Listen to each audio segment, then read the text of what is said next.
Behind the public theater of commodity markets sits a cartel of 13 nations, coordinated with an additional 9 partners, that collectively produces roughly 40% of the world's crude oil and holds more than 80% of proven reserves. This group, known as OPEC Plus, meets behind closed doors several times a year to decide how much oil to produce, and those decisions determine the price of energy for the entire planet. When they cut production, prices rise, driving up inflation, transportation costs, and the expense of nearly everything that depends on energy. When they increase output, prices fall, offering relief to consumers but threatening the fiscal stability of oil-dependent nations. The cartel's power extends beyond economics.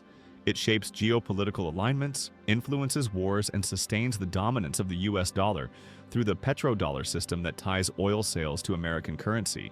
Understanding how OPEC Plus operates is essential to understanding how the modern global economy actually functions beneath the surface of free market rhetoric. OPEC, the Organization of the Petroleum Exporting Countries, was founded in 1960 by 5 nations: Saudi Arabia, Iran, Iraq, Kuwait, and Venezuela. The goal was to coordinate oil policy and resist pressure from Western oil companies that had historically dictated terms. Over the decades, membership expanded, and by the early 21st century, OPEC included 13 countries, with Saudi Arabia serving as the de facto leader due to its massive production capacity and ability to swing output up or down to stabilize markets. But OPEC's influence waned in the 2000s as U.S. shale production surged and as Russia, the world's second-largest oil producer, operated outside the cartel. In 2016, facing a supply glut and collapsing prices, Saudi Arabia and Russia struck a deal to coordinate production cuts, creating OPEC Plus, an alliance that added 10 non-OPEC producers to the original 13 members. This expanded coalition gave the group unprecedented control over global supply. The mechanics of OPEC Plus decision-making are opaque. Meetings are held in Vienna, often at the cartel's headquarters, and involve energy ministers and senior officials from member states. The discussions are confidential, and the public sees only the final communiques announcing production targets. In practice, the key decisions are made by Saudi Arabia and Russia, the 2 co-chairs of the alliance, whose energy minister and deputy prime minister speak regularly by phone to coordinate strategy. Other members have input, but Saudi and Russian agreement is necessary for any major policy shift. The target that emerges from these meetings is not a market outcome but a political compromise, shaped by the fiscal needs of producer nations, concerns about market share, and geopolitical considerations that have nothing to do with efficient resource allocation. In 2024 and into 2025, OPEC Plus maintained deep production cuts, totaling roughly 5.86 million barrels per day, below the group's capacity.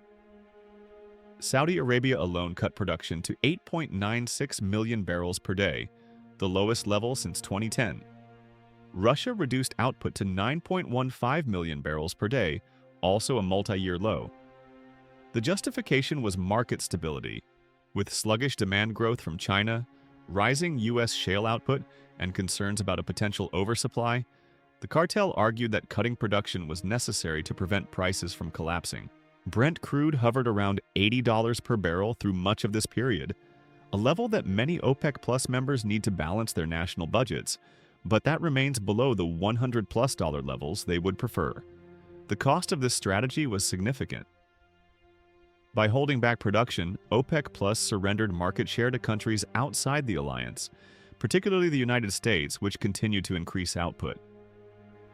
Over 2 years, OPEC Plus took 3.1 million barrels per day offline, equivalent to about 3% of global oil supply. Meanwhile, non-OPEC Plus producers filled the gap, capturing sales and revenue that would have otherwise gone to cartel members. This created internal tensions. Iraq, Kazakhstan, and other members repeatedly exceeded their assigned quotas, chafing at the discipline imposed by Saudi Arabia and seeking to maximize their own revenues. Compliance became a constant issue, with some countries producing well above targets while others, facing domestic constraints, fell short. The decision-making process also revealed the alliance's vulnerabilities. In December 2024, OPEC Plus announced it would extend production cuts through the end of 2026, delaying a planned unwinding of voluntary cuts from early 2025 to April 2025. The extension was framed as a response to market uncertainty, but it reflected deeper concerns. Forecasts showed a supply surplus building in 2025, and the return of Donald Trump to the U.S. presidency raised questions about future demand, sanctions policy, and global economic growth. Rather than risk a price collapse, the cartel chose to keep supply tight, even though this meant prolonging the loss of market share and the frustration of members eager to pump more oil. The power that OPEC Plus wields over oil prices translates directly into power over inflation and economic stability worldwide. When the cartel cuts production and prices rise, the cost increase ripples through the global economy.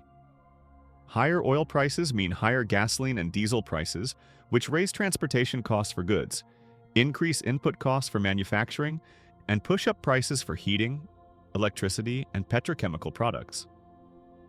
Central banks watching inflation metrics are forced to respond by raising interest rates, which slows economic growth, increases unemployment, and tightens financial conditions. In this way, decisions made in Vienna or Riyadh shape monetary policy in Washington, Frankfurt, and Tokyo. The cartel does not control inflation directly, but it controls one of its most volatile inputs, giving it indirect influence over the economic fate of billions of people. The petrodollar system amplifies this power and ties it to the dominance of the US dollar. In the 1970s, following the collapse of the Bretton Woods gold standard, the United States reached an agreement with Saudi Arabia. Oil would be priced and sold exclusively in dollars, and in exchange, the US would provide military support and security guarantees to the kingdom. This arrangement extended across OPEC and eventually to most global oil trade, meant that any country wanting to buy oil had to hold dollars. This created persistent global demand for the dollar, strengthening its value and ensuring that the US could borrow at lower rates than would otherwise be possible. The petrodollar system is not a formal treaty, but an informal architecture that has sustained dollar hegemony for half a century. When oil prices rise, the petrodollar system channels wealth from oil-importing countries to oil-exporting ones, which then recycle those dollars back into U.S. financial markets by purchasing treasury bonds, real estate, and equities. This recycling keeps capital flowing back to the United States, supporting asset prices and funding government deficits. But the system also creates dependencies and vulnerabilities. Oil-importing nations must maintain large dollar reserves to ensure they can pay for energy, exposing them to exchange rate risk and to the threat of sanctions or financial restrictions imposed by the U.S. government. Oil-exporting nations become dependent on the stability of the dollar and on continued access to U.S. markets, tying their fortunes to American economic and foreign policy.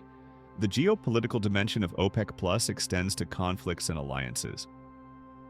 Russia's role in the cartel has been shaped by its need for revenue to fund its government and military, including its war in Ukraine. By coordinating with Saudi Arabia to keep prices elevated, Russia has been able to sustain higher oil revenues despite Western sanctions aimed at capping the price of Russian crude. Saudi Arabia's willingness to cooperate with Russia, even as the U.S. pressures Riyadh to increase production and lower prices, reflects the kingdom's calculation that maintaining market stability and protecting its fiscal position outweighs alignment with American preferences. This dynamic has frustrated U.S. policymakers who have seen OPEC Plus decisions as undermining efforts to weaken Russia economically and as contributing to inflation that damages political support at home. Iran and Venezuela, both OPEC members operating outside the cartel's production targets due to sanctions, add another layer of complexity. Iran increased production to 3.32 million barrels per day in 2024, the highest since 2018, despite continued U.S. sanctions. Venezuela reached a six-year high of 870,000 barrels per day. Neither country adheres to OPEC Plus quotas, effectively free-riding on the cartel's efforts to support prices while selling their own oil wherever they can find buyers. This undermines the discipline that other members must maintain and creates resentment within the alliance. The inability to enforce compliance or to exclude non-compliant members reveals the limits of OPEC Plus cohesion. The long-term sustainability of OPEC Plus is uncertain. The alliance has successfully stabilized prices and maintained relevance in an era of rising non-OPEC supply, but the strategy of cutting production to defend prices is costly and may not be tenable indefinitely. As renewable energy grows, as electric vehicles displace internal combustion engines, and as energy efficiency improves, long-term oil demand growth is projected to slow or even reverse. OPEC Plus faces a choice: manage a gradual decline by maximizing revenue from a shrinking market, or compete for market share by increasing production and accepting lower prices.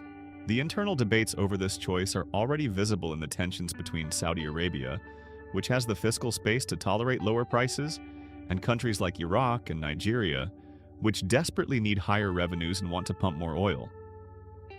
For now, the cartel continues to function as the invisible hand guiding oil prices, a hand that is neither invisible nor neutral, but shaped by the interests of a small group of nations and the bilateral relationship between Riyadh and Moscow.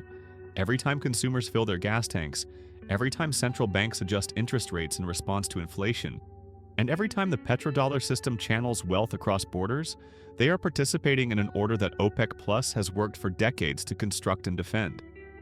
Whether that order will endure through the energy transition of the coming decades, or whether it will fracture under the weight of diverging interests and declining demand, remains one of the most consequential questions in global economics and geopolitics. The internal dynamics of OPEC Plus reveal tensions that could fracture the alliance if oil prices remain under pressure, or if member states calculate that their interests diverge too sharply from the collective strategy. Saudi Arabia's role as swing producer gives it enormous leverage, but also places a disproportionate burden on the kingdom. When production cuts are required, Saudi Arabia typically shoulders the largest reduction, taking millions of barrels per day offline while other members are asked to make smaller contributions, or in some cases, continue increasing output. This asymmetry works as long as Saudi Arabia believes that defending prices serves its long-term interest in maintaining oil revenue and preserving the value of its vast reserves. But it creates resentment among other members who see the kingdom dictating terms, and it raises questions about how long Riyadh will be willing to sacrifice market share to prop up prices for countries that do not reciprocate with disciplined compliance. Russia's participation in OPEC Plus is driven by fiscal necessity, but constrained by political and economic factors that sometimes conflict with the cartel's goals. Russian oil companies are largely private or semi-private entities that resist production cuts because they reduce revenue, and because restarting wells after shutdowns can be technically difficult in Siberia's harsh climate. The Kremlin must balance the need for cooperation with Saudi Arabia, which has delivered higher prices and sustained revenue during wartime, with domestic pressure from oil executives and regional governments that depend on production. The relationship between Moscow and Riyadh has been described as pragmatic rather than ideological. Both sides coordinate when it serves their interests, but neither fully trusts the other, and both maintain flexibility to break ranks if circumstances change. U.S. sanctions on Russian oil exports have complicated this dynamic by limiting Russia's ability to sell crude at market prices, forcing discounted sales to China and India that reduce revenue even when nominal prices are high. The newer members of OPEC Plus, brought into the alliance after 2016, add volume but also instability. Countries like Kazakhstan, Azerbaijan, and Mexico join to benefit from the price support that production cuts provide, but their commitment to discipline is weaker than that of core OPEC members.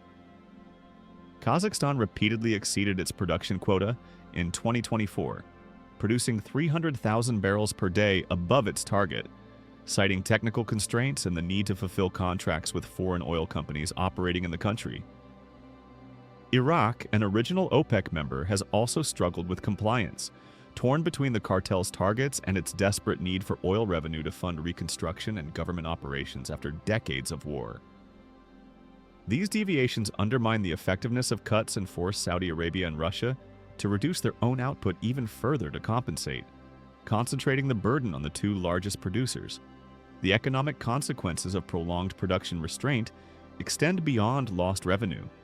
By keeping millions of barrels per day offline, OPEC Plus has effectively subsidized the expansion of U.S. shale production, which has become the marginal supplier, filling the gap left by cartel cuts. American producers operating in a free market environment without coordinated output restrictions have ramped up drilling and increased exports, capturing market share that OPEC Plus members once held. This dynamic creates a long-term strategic problem for the cartel. Every year of restrained production is a year in which non-OPEC supply grows, and every barrel not sold by OPEC Plus is a barrel sold by a competitor. If the goal is to maximize long-term revenue from finite oil reserves, giving up market share may prove to be a costly mistake, especially as the energy transition accelerates and the window for selling oil at profitable prices begins to close. The relationship between OPEC Plus production decisions and global inflation is complex and politically charged. When oil prices spike, politicians in importing countries accuse the cartel of manipulating markets and profiteering at the expense of consumers. When prices fall, oil exporting nations face budget crises and political instability. The cartel's stated goal is market stability, but in practice, it often prioritizes price support, keeping supply tight to prevent the kind of price collapse that occurred in 2014 through 2016, and again briefly in 2020. This preference for higher prices aligns with the fiscal needs of member states, many of which require oil prices above $70 or $80 per barrel to balance their budgets. But it also means that OPEC Plus acts as a persistent upward force on energy costs, contributing to inflationary pressures that central banks must offset with tighter monetary policy, slowing economic growth in the process. The European Central Bank's analysis in late 2025 noted shifts in OPEC Plus behavior that suggest the alliance may be losing its ability to defend prices as effectively as in the past. Forecasts showed that without further production cuts, oil markets would face a surplus in 2025, putting downward pressure on prices. Yet the cartel's decision to extend cuts rather than allow prices to fall indicated a defensive posture, prioritizing revenue stability over market share. The ECB identified this as a downside risk to oil prices. If demand remains weak or if non-OPEC supply continues to grow, the cartel may eventually be forced to choose between defending prices with ever deeper cuts or accepting lower prices to maintain production levels.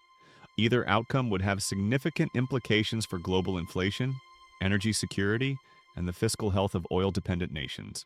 The geopolitical implications of OPEC Plus coordination extend to the future of the petrodollar system itself.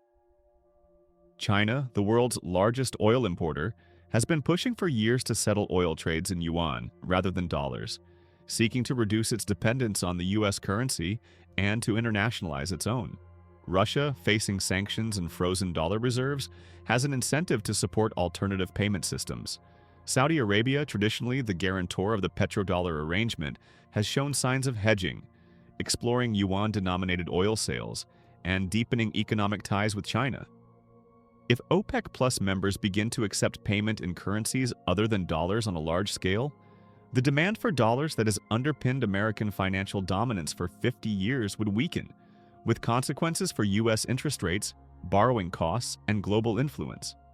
The cartel's decisions about production are thus inseparable from broader questions about the future structure of the international monetary system and the balance of economic power between the West and rising economies in Asia and the global South.